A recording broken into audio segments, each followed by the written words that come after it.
Herra Sverrir, hefði umspilið hérna á móti Fjölni, tap með einu hlýtur að vera rosa svekkjandi og farið inn í erfiðan seinnileik.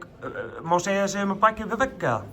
Já, ég er bara hálfleikur, það er bara, en jú, vissulega, mikil vonbrigði og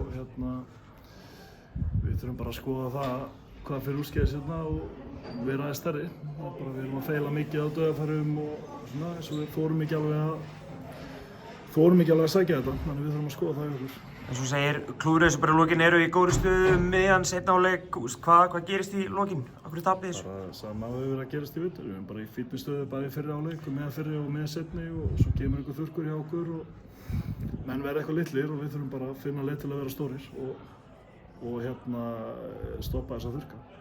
Þú tekur við, þetta er fyrsti leikurinn þinn sem aðalþjálfari fær inn í svona stóran mikilvægan leik. Varstu stressaður fyrir þetta? Eða hvernig svona... Nei, bara ég farið inn í þetta áður svona skilu, þetta er bara verkefni, við munum sinna því og vinna okkar vinnuna á milli leikja og mæta bara flottur upp í Fjölnisvöll. Tandri var ekki með og Sveinn, hvað voru þeir? Tandri spilaði...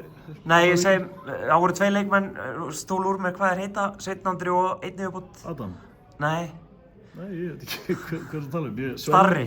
Starri, já, Starri Starri meina ég. Starri var eitthvað alveg um mér í baki og við erum með flotta örfættastráka til að fylla upp í það og Sveinn Andri bara með einhver smá hneski.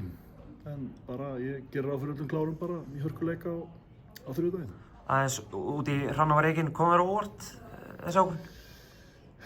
Já, ég ætla ekkert að vera að skipta mér þessu. Ég bara var tilkynnt þetta og spurt hvort ég væri til í þetta verkefni, svo ég bara já, gera það og ég ætla ekkert að vera tjá með þetta. Það er bara leiðilegt en svona er bransinn bara svona.